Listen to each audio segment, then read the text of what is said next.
नमस्कार, आपके साथ मैं हूं सुरभि शर्मा। अब बात मुश्तबा के उस सीक्रेट प्लान की जिसकी वजह से न सिर्फ अमेरिका की गलतफहमी दूर हो गई बल्कि ट्रंप का प्लान पूरी तरह से फेल हो गया। ट्रंप ने स्ट्रेट ऑफ हार्मूज की नाकेबंदी ईरान की तेल सप्लाई को ब्लॉक करने के लिए की थी, लेकिन ईरान ने चीन के साथ मिलकर जो सीक्रेट रूट तैयार किया उससे अमेरिका के प्लान पर पूरी तरह से पानी फिर गया।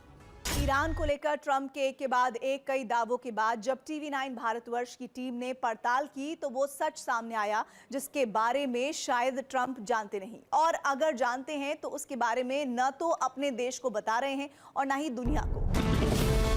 स्ट्रेट ऑफ हॉर्मुज़ बंद होने के साथ ही ईरान अपना तेल लगातार बाहर भेज रहा है।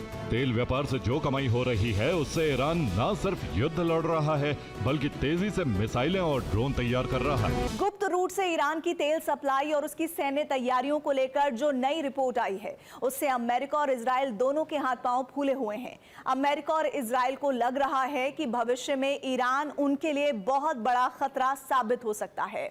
ईरान के खिलाफ अमेरिका ने स्ट्रेट ऑफ हॉर्मुज़ में घेराबंदी की, वहां पर अपना नेवल बेड़ा तैनात कर दिया तो ईरान और चीन ने मिलकर तेल व्यापार का सीक्रेट रूट तैयार कर लिया। कैस्पियन सागर और पश्चिम एशिया के गुप्त रूट से ईरान अपना 90% कच्चा तेल चीन भेज रहा है। ईरान के अंदर एक बड़ा तेल पाइपलाइन का जाल है जो अंडरग्राउंड और पूरे देश में फैला हुआ है। करमन से लेकर इस्फहान, खर्ग, सिराज, अबादन, करमनशाह, अरब, पास, तबरीज और तेहरान। इस पाइपलाइन से ईरान के सभी बड़े शहर और वहां मौजूद तेल रिफाइनरियां जुड़ी हुई हैं।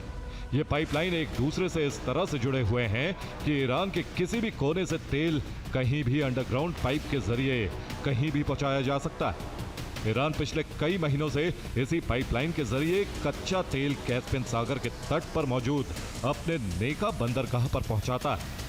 ईरान अपनी अलग अलग तेल रिफाइनरियों के तेल को पाइपलाइन के जरिए कैस्पियन सागर पर मौजूद अपने बंदरगाहों पर पहुंचाता है।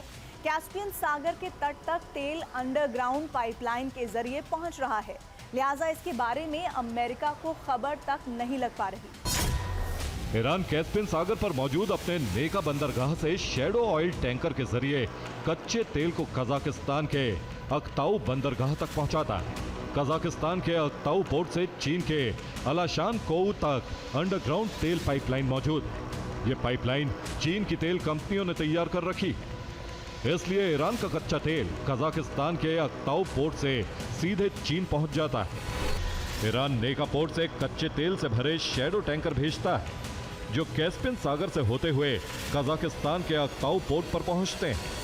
अक्ताऊ पोर्ट से चीन के शिनजियांग प्रांत तक सीधा रेल रूट है, इसलिए ईरान का तेल अक्ताऊ पोर्ट से रेल के जरिए मोइंती और दोस्तिक होते हुए चीन पहुंच जाता है।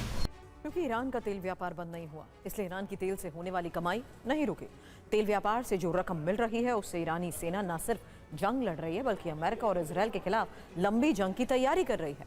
ईरान की मिसाइल शक्ति को लेकर जो खुलासा हुआ उससे इजराइल और अमेरिका की टेंशन बढ़ना तय है। इजराइल का दावा है कि ईरान इस वक्त हर महीने 300 बैलिस्टिक मिसाइलें बना रहा है। इसका मतलब यह हुआ कि ईरान हर साल करीब 4000 मिसाइलें बना रहा है। इसके मुताबिक 5 महीने कई फ्रंट पर विध्वंसक जंग लड़ने के बाद भी ईरान के पास 75% मिसाइलें और 80% ड्रोन बचे हुए हैं। सच है कि अमेरिका की नाकेबंदी के बाद भी ईरान प्रतिदिन 15 लाख बैरल तेल दूसरे देशों में सप्लाई करने में कामयाब रहा है। ईरान इनमें से हर दिन करीब 13 लाख बैरल तेल चीन को सप्लाई करता है, यानी ईरान जो भी तेल इस वक्त दूसरे देशों में सप्लाई करता है उसका 90% हिस्सा चीन जा रहा है। अब अमेरिका से मुकाबले के दौरान ईरान ने अपनी मिसाइल और ड्रोन की ताकत का भी प्रदर्शन किया। ईरान ने जवाबी हमले और खुद को बचाने के लिए पूरी ताकत झोंक दी थी क्योंकि सामने दुनिया का सबसे ताकतवर मुल्क था। लेकिन अब ईरान को एहसास हो चुका है कि अमेरिका बहुत मजबूत नहीं बल्कि बेहद कमजोर देश है। यही वजह है कि ईरान का डिफेंस मोड अब ऑफ कर दिया गया है। ईरान अब बेहद आक्रामक है, अमेरिका को सबक सिखाने की ठान चुका है। ईरान अब ट्रंप के शासन के अंत तक जंग को खींचने की प्लानिंग कर रहा है और हमलों का दायरा अरब से बढ़ाकर अमेरिकी शहरों तक करने की तैयारी में है। ईरान अमेरिका के साथ चल रही जंग को तब तक खींच सकता है जब तक राष्ट्रपति डोनाल्ड ट्रंप पद से हट नहीं जाते।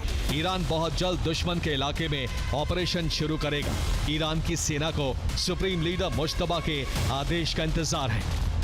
ईरान 2029 तक युद्ध को जारी रखने की योजना बना रहा है। अमेरिका में ट्रंप का कार्यकाल खत्म होने तक मिशन जारी रहेगा। अमेरिकी खुफिया एजेंसी FBI हाई अलर्ट पर है। यूएस का गृह सुरक्षा विभाग DHS भी सतर्क है। स्लीपर सेल और ईरान के समर्थकों पर नजर है। अमेरिकी बॉर्डर पेट्रोल की एक खुफिया रिपोर्ट है जिसके मुताबिक ईरान मैक्सिकन कार्टल्स के रूट का इस्तेमाल कर रहा है। कई ईरानी एजेंट अमेरिका में घुसपैठ कर चुके हैं।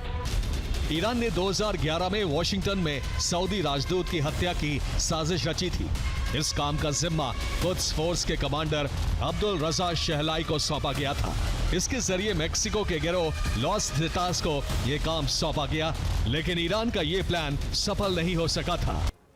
अब रिपोर्ट्स की माने तो ईरान ने 2011 में मिशन फेल होने के बाद मेक्सिकन ड्रग गिरोह में अपनी पैठ काफी बढ़ा ली, जिसमें मेक्सिको का सिनालोजा गिरोह शामिल है। मेक्सिको का सबसे पुराना अमीर गिरोह है ये।